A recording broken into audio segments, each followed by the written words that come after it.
ഇതാണ് എൻ്റെ പൊട്ടിയ ബെൽറ്റ്. ഇത് നിങ്ങൾക്ക് ക്യാമറയിൽ കാണാൻ പറ്റുന്നുണ്ടോ എന്നറിയില്ല.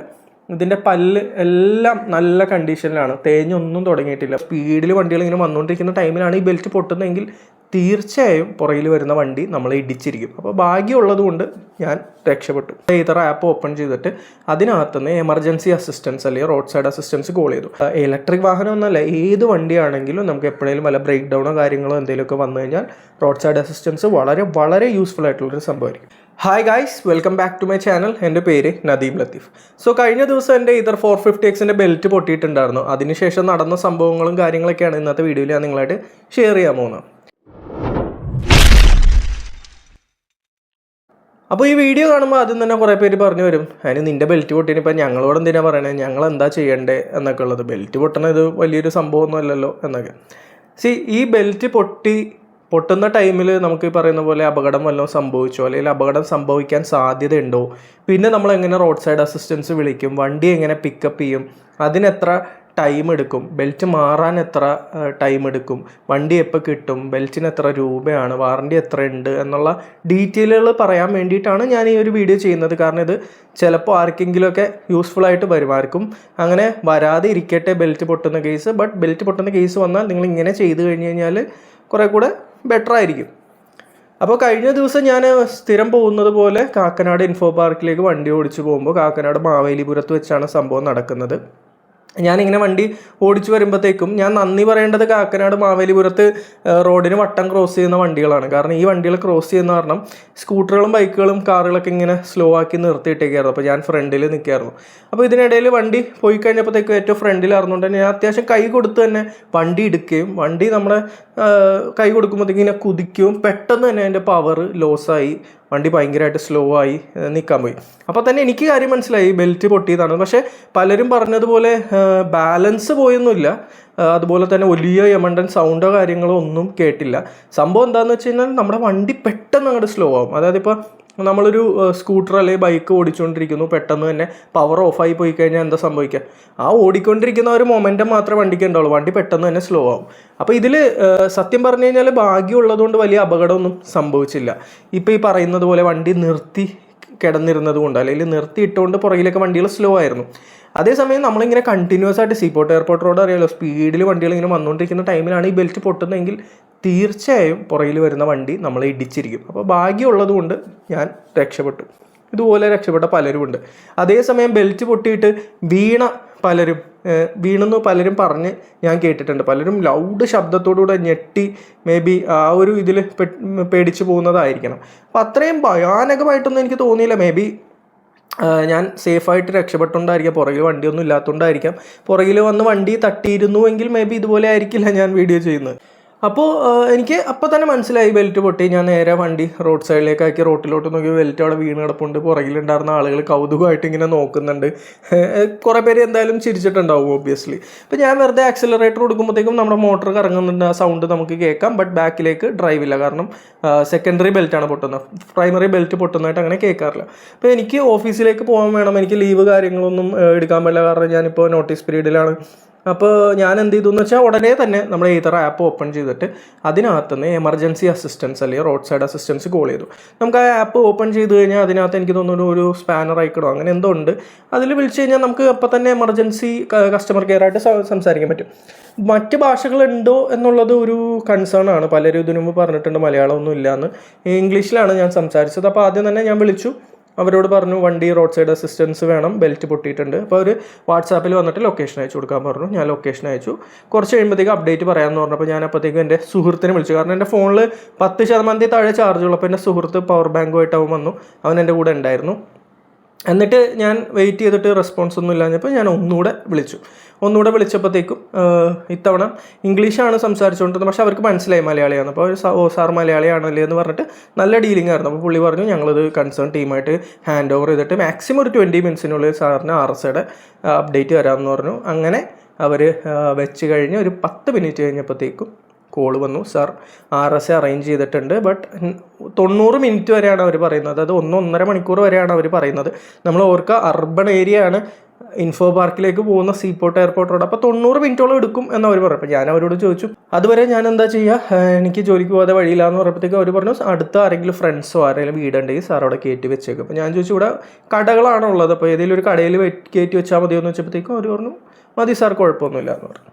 അപ്പോൾ ഞാൻ നേരെ കാക്കനാട് വി കെയർ എന്ന് പറഞ്ഞിട്ടൊരു മെഡിക്കൽ സ്റ്റോർ ഉണ്ട്, അതിൻ്റെ ഫ്രണ്ടിൽ വണ്ടി കൊണ്ടുപോയി വെച്ചിട്ട് അതിനകത്ത് ബില്ലിങ്ങിൽ ഇരിക്കുന്ന ഫാരിസ് എന്ന് പറഞ്ഞ ഒരു പയ്യൻ, എനിക്ക് പരിചയമൊന്നുമില്ലാത്തൊരു പയ്യനാണ്, ഞാൻ പോയി പറഞ്ഞു ഇതുപോലെ വണ്ടി ബെൽറ്റ് പൊട്ടി എനിക്ക് ജോലിക്ക് പോകാനുള്ളതാണ്, അപ്പോൾ റോഡ് സൈഡ് അസിസ്റ്റൻസ് വന്ന് പിക്ക് ചെയ്തോളും, ഈ താക്കോലൊന്ന് വെച്ചേക്കാമോ എന്ന് വെച്ചപ്പോഴത്തേക്ക് ആ പയ്യൻ താക്കോൽ വാങ്ങിച്ചു വെച്ചു. ഓക്കെ പറഞ്ഞു.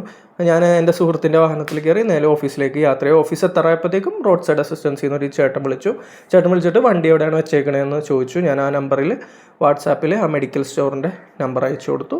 ഞാൻ പിന്നെ സ്ഥിരം പോകുന്ന പോലെ തന്നെ ഓഫീസിൽ പോയി ജോലി ചെയ്തുകൊണ്ടിരിക്കുന്നതിനിടയിൽ ആ ചേട്ടൻ എനിക്ക് ഫോട്ടോ അയച്ചു തന്നു വണ്ടി പിക്ക് ചെയ്തതിൻ്റെ. അതിനുശേഷം കുറച്ച് കഴിഞ്ഞപ്പോഴത്തേക്കും ആലുവ സർവീസ് സെൻറ്ററിൽ എത്തിച്ചതിൻ്റെ ഫോട്ടോ അയച്ചു. അപ്പോൾ എനിക്ക് ഒരുപാട് ടൈമൊന്നും വേസ്റ്റ് ആയില്ല, മേ ബി ഒരു 30-45 മിനിറ്റ്സ് വേസ്റ്റ് ആയ, കാരണം നമ്മുടെ ഒരു സുഹൃത്ത് അവിടെ ഉണ്ടായിരുന്നുണ്ടോ. നമ്മളിപ്പോൾ ഈ പറയുന്ന പോലെ ഒരു ദൂരയാത്രയ്ക്ക് പോയിട്ടാണ് ഇത് സംഭവിക്കുന്നതെങ്കിൽ ഒബ്വിയസ്ലി നമ്മൾ സ്ട്രാൻഡഡ് ആയി പോകും. ഞാൻ ഈ പറയുന്ന പോലെ നമ്മുടെ സിറ്റി പ്രമിസസിൽ അല്ലെങ്കിൽ നമ്മുടെ വീട്ടിൽ നിന്ന് ഒരു 10-20 കിലോമീറ്റർ സർക്കിളിൽ ഓടുന്ന കാരണം നമുക്ക് അത്യാവശ്യം ഹെൽപ്പ് ചെയ്യാൻ ആളുകളൊക്കെ ഉണ്ട്. അപ്പോൾ അതുകൊണ്ട് എനിക്ക് അധികം ഒരു ബുദ്ധിമുട്ടൊന്നും ഉണ്ടായില്ല. അത് മാത്രമല്ല എടുത്തു പറയേണ്ടത്, സത്യം പറഞ്ഞു കഴിഞ്ഞാൽ നല്ലൊരു സർവീസായിരുന്നു ഏതറിൻ്റെ ഭാഗത്തു നിന്നുണ്ടായിരുന്നത്. കസ്റ്റമർ സർവീസിൽ നിന്ന് വിളിച്ചിട്ട് ആദ്യം റെസ്പോൺസ് കിട്ടിയില്ലെങ്കിലും രണ്ടാമത് കോൺടാക്ട് ചെയ്ത വ്യക്തി മലയാളി നല്ലപോലെ നമ്മളെ ഹെൽപ്പ് ചെയ്തു. അതുപോലെ തന്നെ RSAയുടെ ആളാണെങ്കിലും നമ്മളോട് വലിയ ഷോയോ അതുപോലെ അങ്ങനെയൊന്നും കാണിച്ചില്ല, വളരെ സിമ്പിളായിട്ടുള്ളൊരു മനുഷ്യനായിരുന്നു. വണ്ടി വന്നു, അവർ പിക്ക് ചെയ്ത് നേരെ ആലുവ സർവീസ് സെൻറ്ററിൽ കൊണ്ടുപോയി. അപ്പോൾ ഞാൻ കരുതിയത് നമ്മുടെ എറണാകുളത്തുള്ള സർവീസ് സെൻറ്ററിലാണ് കൊണ്ടുപോകുന്നതാണ് വിചാരിച്ചത്. അപ്പോൾ ആലുവയിലേക്കാണ് കൊണ്ടുപോകുന്നതെന്ന് അവർ പറഞ്ഞു. ആലുവ സർവീസ് സെൻറ്ററിൽ കൊണ്ടുപോയി. അവിടെ നിന്ന് അവർ എന്നെ വിളിച്ചു. അപ്പോൾ ഞാൻ പറഞ്ഞു 2 ദിവസത്തിനുള്ളിൽ സർവീസ് വരുന്നുണ്ട് 40,000-ൻ്റെ, അപ്പോൾ അതും കൂടെ ചെയ്ത് ബെൽറ്റും കൂടെ മാറിയിട്ട് തന്നാൽ മതി എന്ന് പറഞ്ഞു. അപ്പോൾ എനിക്കിവിടെ പറയാനുള്ളൊരു കാര്യം എന്ന് വെച്ച് കഴിഞ്ഞാൽ പലരും എൻ്റെ അടുത്ത് ചോദിക്കുന്ന ഒരു കാര്യമാണ്, ബ്രോ ഈ 999 പ്ലസ് GST ഒക്കെ കൊടുത്ത ഏതറിൻ്റെ ഈ RSA പാക്കേജ് നമ്മൾ എടുക്കേണ്ട വല്ല കാര്യമുണ്ടോ, അതൊക്കെ വേസ്റ്റ് ഓഫ് മണി അല്ലേ? ഞാൻ എപ്പോഴും അവരോട് എല്ലാവരും പറയുന്നതെന്ന് വെച്ചാൽ ഇത് ഒരു ഇൻഷുറൻസ് പോലെയാണ്. ഒരു വണ്ടിയിൽ റോഡ് സൈഡ് അസിസ്റ്റൻസ് എടുത്തു വെച്ചാൽ നമുക്ക് കഷ്ടകാലത്തിന് എവിടെയെങ്കിലും വെച്ച് ഇതുപോലെ ഒരു ഇഷ്യൂ, അല്ലെങ്കിൽ വണ്ടി നിന്നുപോയി, വണ്ടി ഓഫായി പോയി, ബെൽറ്റ് പൊട്ടി, അല്ലെങ്കിൽ പങ്ക്ചറായി, വണ്ടി ഇടിച്ച് അപകടത്തിൽ പെട്ടു, അല്ലെങ്കിൽ വീണു, നമുക്കിതൊരു സർവീസ് സെൻറ്ററിലേക്ക് എത്തിക്കണമെങ്കിൽ റോഡ് സൈഡ് അസിസ്റ്റൻസ് പ്ലാൻ നമുക്കൊരു ഇൻഷുറൻസ് പോലെ വേണം. നമുക്ക് അത്യാവശ്യം ഇത് ആവശ്യം വരാതിരിക്കട്ടെ, ബട്ട് വന്നാൽ നമുക്ക് എപ്പോഴും നല്ലതാണ്. അപ്പോൾ ഇതുള്ളത് കൊണ്ട് എനിക്ക് വേറെ പൈസ ചിലവൊന്നും ആയില്ല, വണ്ടി അവർ തന്നെ പിക്ക് ചെയ്ത് കൊണ്ടുപോയി. അപ്പോൾ ഇതിന് എനിക്ക് തോന്നുന്നു 50 മുതൽ 100 കിലോമീറ്റർ എന്താണ് ലിമിറ്റ് പറയുന്നത്. അപ്പോൾ ഇത്ര ടൈമിനുള്ളിൽ അവർ തന്നെ വന്ന് വണ്ടി പിക്ക് ചെയ്ത് അടുത്ത സർവീസ് സെൻറ്ററിലേക്ക് എത്തിക്കും. അപ്പോൾ എനിക്ക് പറയാനുള്ളതാണ്, നിങ്ങളൊരു ഈതറൊക്കെ യൂസ് ചെയ്യുന്ന, ഈതറിനല്ല ഏത് വാഹനം യൂസ് ചെയ്യുന്ന ആളുകളാണെങ്കിലും റോഡ് സൈഡ് അസിസ്റ്റൻസ് പ്ലാൻ നിങ്ങൾക്ക് അവൈലബിൾ ആയിട്ടുണ്ടെങ്കിൽ തീർച്ചയായും എടുത്ത് വെച്ചേക്കാം. ഇലക്ട്രിക് വാഹനം എന്നല്ല, ഏത് വണ്ടിയാണെങ്കിലും നമുക്ക് എപ്പോഴേലും വല്ല ബ്രേക്ക് ഡൗണോ കാര്യങ്ങളോ എന്തെങ്കിലുമൊക്കെ വന്നു കഴിഞ്ഞാൽ റോഡ് സൈഡ് അസിസ്റ്റൻസ് വളരെ വളരെ യൂസ്ഫുൾ ആയിട്ടുള്ളൊരു സംഭവമായിരിക്കും. നമുക്കിതില്ല എങ്കിൽ ഒബ്വിയസ്ലി ഇത് ടോ ചെയ്യുന്നവർ നമ്മുടെ കയ്യിൽ നിന്നൊരു ഫീ വാങ്ങിക്കും, പിന്നെ കിലോമീറ്ററിനനുസരിച്ച് അത്യാവശ്യം നല്ലൊരു എമൗണ്ട് വാങ്ങിക്കും. ഫോർ എക്സാമ്പിൾ എൻ്റെ ഹോണ്ട കാറിലൊരു ചെറിയ ഒരു ലൈറ്റ് കത്തിയപ്പോൾ ഞാൻ അവരുടെ റോഡ് സൈഡ് അസിസ്റ്റൻസ് വിളിച്ചപ്പോൾ അവർ എൻ്റെ അടുത്ത് 3000 സംതിങ് രൂപയാണ് പറഞ്ഞത്. അപ്പോൾ നിങ്ങൾക്കത് ഊഹിക്കാമല്ലോ. അപ്പോൾ അതാണ് അതിൻ്റെ ഒരു കാര്യങ്ങൾ. അതിനുശേഷം സർവീസ് സെൻറ്ററിൽ നിന്ന് വിളിച്ചു. അപ്പോൾ എൻ്റെ അടുത്ത് ചോദിച്ചു 10,000 കിലോമീറ്റർ മുമ്പ് ബെൽറ്റ് മാറ്റിയിട്ടുണ്ടോ എന്ന് ചോദിച്ചാൽ പറഞ്ഞു ഇല്ല, ബെൽറ്റ് മാറ്റിയിട്ടില്ല എന്ന് പറഞ്ഞു. അപ്പോൾ ഒബ്വിയസ്ലി കാശ് കൊടുത്ത് നമ്മൾ മാറണമെന്ന് അവർ പറഞ്ഞു.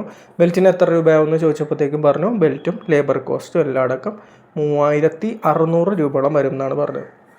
അപ്പോൾ ബില്ല് ആക്ച്വലി എൻ്റെ കയ്യിലുണ്ട്, വണ്ടിയിലിരിക്കുകയാണ്.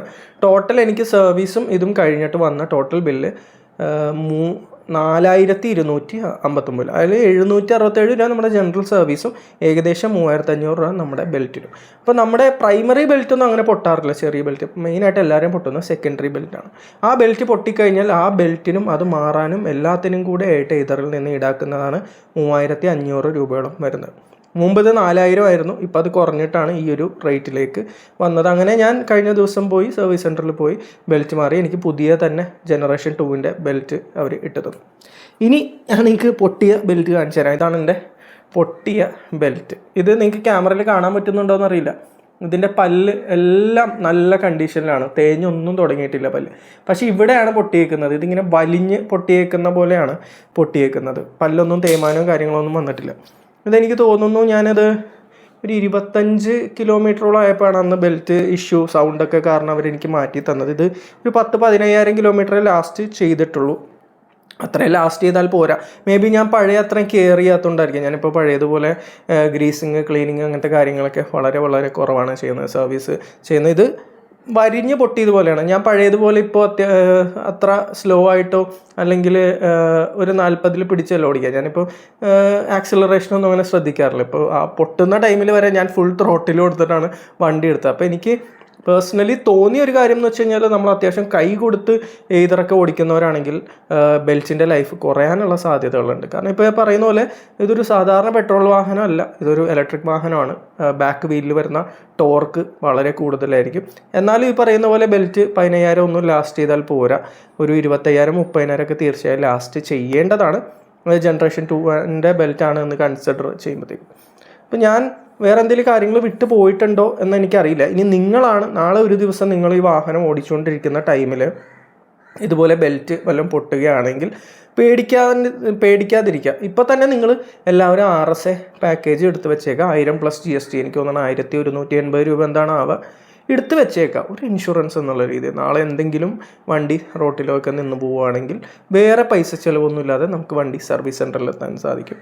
ബെൽറ്റ് ആണെങ്കിൽ ഈ പറയുന്ന പോലെ 3,000-3,600 രൂപകളാണ്. അത് മാറാനും ഫിറ്റിങ്ങിനും ടെൻഷൻ അഡ്ജസ്റ്റ്മെൻറ്റിനൊക്കെ ആയിട്ട് വരാം.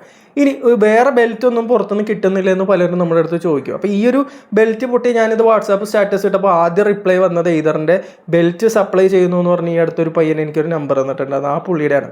അപ്പോൾ പുള്ളി ബെൽറ്റ് എയ്തറിന് പറ്റുന്നത് തപ്പി കണ്ടുപിടിച്ചിട്ടുണ്ട്. അപ്പോൾ ആദ്യം പുള്ളി പറഞ്ഞത് 900 രൂപയുടെ ഒരു ബെൽറ്റിൻ്റെ കാര്യം പറഞ്ഞു. 900 രൂപയുടെ ഈ ബെൽറ്റ് എന്ന് പറയുമ്പോഴത്തേക്കും ഞാൻ ചോദിച്ചു വന്നപ്പോഴത്തേക്കും പുള്ളി പറഞ്ഞു നമ്മുടെ ഇവിടുത്തെ വെതർ കണ്ടീഷനൊന്നും പറ്റില്ല, പെട്ടെന്ന് തന്നെ പൊട്ടിപ്പോകുമെന്ന് പറഞ്ഞു. ഇപ്പോൾ പുള്ളി എന്നെ വിളിച്ചപ്പോൾ പറഞ്ഞു 2,500 രൂപയുടെ പുതിയ ബെൽറ്റ് വന്നിട്ടുണ്ട്, അത് ഇട്ടൊക്കെ വരുമ്പോഴത്തേക്കും ഈ പറയുന്ന പോലെ ഇതുണ്ട് സർവീസ് സെൻറ്ററിൽ എത്ര കൊടുക്കുന്നു അതുപോലെയൊക്കെ ആവും. അപ്പോൾ ഇതിൽ വലിയ ലാഭമൊന്നും വരുന്നില്ല. ബട്ട് 900 ബെൽറ്റിനേക്കാളും ക്വാളിറ്റി ഉള്ള സാധനമാണ്. അത് അവർ ടെസ്റ്റ് ചെയ്തുകൊണ്ടിരിക്കുകയാണ്. എത്ര കിലോമീറ്റർ കിട്ടുമെന്നുള്ള അറിയില്ല. ടെസ്റ്റ് ചെയ്ത് കഴിയുമ്പോഴത്തേക്കും അതിൻ്റെ റിസൾട്ട്സ് പറയാം. അപ്പോൾ ടെസ്റ്റ് ചെയ്ത് അതിൻ്റെ റിസൾട്ട് അറിഞ്ഞു കഴിഞ്ഞാൽ തീർച്ചയായും ഞാൻ പുറത്തുനിന്ന് ബെൽറ്റിനെ പറ്റിയിട്ട് ഒരു വീഡിയോ ചെയ്യാം. പുറത്തുനിന്ന് ബെൽറ്റ് വാങ്ങിച്ചിടുന്നതിനെ പറ്റിയിട്ട്. വെഹിക്കിൾ വാറൻറ്റി ഒക്കെ ഉള്ളവരാണെങ്കിൽ തീർച്ചയായും സർവീസ് സെൻറ്ററിൽ നിന്ന് തന്നെ ചെയ്യുക. പുറത്തുനിന്ന് വണ്ടിയിലൊന്നും പണിയാൻ നിൽക്കരുത്. വൺസ് വാറൻറ്റി കഴിഞ്ഞിട്ടാണെങ്കിൽ നമുക്ക് കുഴപ്പമില്ല. അപ്പോൾ ഇതൊക്കെയാണ് അന്നത്തെ ദിവസം ഉണ്ടായ അനുഭവം എന്ന് പറയുക. ബെൽറ്റ് പൊട്ടി, ഭാഗ്യവശാൽ വേറെ അപകടമൊന്നും പറ്റിയില്ല. ഒരു 10-45 മിനിറ്റ് വേസ്റ്റായി. നല്ല കുറച്ച് മനുഷ്യന്മാർ കാരണം നമുക്ക് ഓഫീസിൽ കൃത്യസമയത്തിന് എത്താൻ സാധിച്ചു. വണ്ടി അവർ സർവീസ് ചെയ്ത് നമുക്ക് തന്നു. ആകെയുള്ളൊരു ഇഷ്യൂ എന്ന് പറയുന്നത് ഈ പറയുന്ന പോലെ നമ്മുടെ കയ്യിൽ നിന്ന് ഇത്രയും രൂപ ആയി എന്നുള്ളതാണ്. പക്ഷെ അത് ഇതിനു മുമ്പ് ഞാൻ പറഞ്ഞിട്ടുള്ളതാണ്. 30,000 കിലോമീറ്റർ കഴിഞ്ഞപ്പോൾ ഒരു വീഡിയോ ഇട്ടപ്പോൾ ഞാൻ അതിനകത്ത് പറഞ്ഞിട്ടുണ്ടായിരുന്നു വാറൻറ്റി. അത് ഈ വാഹനമാവട്ടെ ഇലക്ട്രോണിക് സാധനങ്ങളാവട്ടെ, വാറൻറ്റി കഴിഞ്ഞ് അതിൽ കംപ്ലൈൻറ്റ് വന്നാൽ തീർച്ചയായും നമ്മൾ കയ്യിൽ നിന്ന് കാശ് കൊടുക്കേണ്ടി വരും. അതാണ് എയ്തറാണെങ്കിലും ഓലയാണെങ്കിലും TV ആയാലും വാഷിംഗ് മെഷീനൊക്കെ ആണെങ്കിലും അത് തന്നെയാണ്. ഇപ്പോൾ വാറൻറ്റി വരെ നമുക്ക് വലിയ പ്രശ്നങ്ങളുണ്ട്. വാറൻറ്റി കഴിഞ്ഞാൽ പിന്നീട് എന്ത് സംഭവിച്ചാലും ഒബ്വിയസ്ലി നമ്മൾ കയ്യിൽ നിന്ന് കാശെടുത്ത് കൊടുക്കേണ്ടി വരും. അപ്പോൾ സ്പെയർ പാർട്സ് അത്യാവശ്യം എക്സ്പെൻസീവാണ്. ഈ ബെൽറ്റിന് എന്തുകൊണ്ട് ഇത്രയും റേറ്റ് വരുന്നു, സാധാരണ സ്കൂട്ടറിൻ്റെ ബെൽറ്റിന് ഇത്രയും റേറ്റ് വരുന്നില്ല എന്നൊക്കെ പലരും പറയുന്നുണ്ട്. ശരിയാണ്. ബട്ട് എന്തുകൊണ്ടാണ്, അത് എന്ത് ടൈപ്പ് മെറ്റീരിയൽസ് ആണ് യൂസ് ചെയ്യുന്നത്, ഈ പറയുന്ന പോലെ വണ്ടിയിലെ ഇനീഷ്യൽ ടോർക്കിൻ്റെ ഫാക്ടർ, ഇതൊക്കെ നമ്മൾ കൺസിഡർ ചെയ്യണം. അപ്പോൾ അതിനെക്കുറിച്ച് എനിക്ക് കൂടുതലായിട്ട് അറിയില്ല. നിങ്ങൾക്ക് അറിയാവുന്നവരാണെങ്കിൽ കമൻറ്റ് സെക്ഷനിൽ ഒന്ന് അറിയിക്കുക. വേറെ പിന്നെ പ്രത്യേകിച്ചൊന്നും പറയാനില്ല. ഇതൊക്കെയാണ് നമ്മുടെ ഒരു അനുഭവം ഉണ്ടായത്. പിന്നെ ഞാൻ എപ്പോഴും എയ്തറിൽ ഒരു നെഗറ്റീവായിട്ട് ആളുകൾ ചോദിക്കുമ്പോൾ മിക്കപ്പോഴും പറയുന്ന ഒരു കാര്യമാണ് വെഹിക്കിൾ വാറൻറ്റി 30,000 കിലോമീറ്റർ വരെയുള്ളൂ. അതിൽ തന്നെ ബെൽറ്റിന് വാറൻറ്റി നമുക്ക് കിട്ടുന്നത് സ്റ്റോക്കായിട്ട് വരുന്ന ബെൽറ്റ് 20,000, പിന്നെ മാറിക്കഴിഞ്ഞാൽ ഓരോ ബെൽറ്റിനും 10,000. അപ്പോൾ ഞാനിപ്പോൾ മാറ്റിയിട്ട ബെൽറ്റിന് എനിക്കൊരു 10,000 കിലോമീറ്റർ ഉണ്ട്. അടുത്ത 10,000-നുള്ളിൽ പൊട്ടിക്കഴിഞ്ഞാൽ എനിക്ക് ഫ്രീ ആയിട്ട് റീപ്ലേസ്മെൻറ്റ് കിട്ടും. പക്ഷേ ആദ്യമൊക്കെ ഈ പറയുന്ന പോലെ 30,000 കിലോമീറ്ററൊക്കെയാണ് വാറൻറ്റി പറഞ്ഞിരുന്നത്. പിന്നെയാണ് ഇത് കുറച്ചത്. പിന്നെ നമ്മുടെ വണ്ടി എന്ന് പറഞ്ഞാൽ ജനറേഷൻ 2 ആണ്. ജനറേഷൻ 2, 3 എന്നൊക്കെ പറയുന്ന വാഹനങ്ങളെല്ലാം ബെൽറ്റ് എക്സ്പോസ്ഡ് ആണ്. അപ്പോൾ അതുകൊണ്ട് തന്നെ ചെളി, പൊടി, മണൽ ഇതൊക്കെ കയറാൻ, കല്ലൊക്കെ കയറാനുള്ള സാധ്യതകളുണ്ട്. അതും ഈ ബെൽറ്റിൻ്റെ ലൈഫിനെ അഫക്റ്റ് ചെയ്യുന്ന ഒരു ഫാക്ടർ തന്നെയാണ്. അപ്പോൾ ഇത്രയൊക്കെയാണ് ഇന്നത്തെ വീഡിയോയിൽ എനിക്ക് പറയാനുള്ള. പുതിയ വാഹനങ്ങൾ ഇപ്പോൾ വരുന്നതിൽ ബെൽറ്റ് കവറൊക്കെ വന്നിട്ടുണ്ട്. ഫുള്ളി കവേർഡ് അല്ല എങ്കിൽ പോലും ഭൂരിഭാഗം പോർഷന് കവേർഡ് ആയതുകൊണ്ട് മേ ബി കുറച്ചുകൂടെ ലൈഫ് കിട്ടുമായിരിക്കാം. ജനറേഷൻ 3, 4 ഇപ്പോൾ ഒരുപാട് ബെൽറ്റ് ഇഷ്യൂസ് ഉണ്ടായിരുന്നു. പക്ഷേ ഇപ്പോൾ കുറേയൊക്കെ കുറഞ്ഞതായിട്ടാണ് എൻ്റെ ഒരു അറിവ്. ഇത്രയും പറഞ്ഞുകൊണ്ട് ഇന്നത്തെ വീഡിയോ വൈൻഡപ്പ് ചെയ്യാണ്. നിങ്ങളുടെ അഭിപ്രായങ്ങൾ എന്താണെന്നുള്ളത് കമൻറ്റ് സെക്ഷനിൽ അറിയിക്കുക. ബൈ.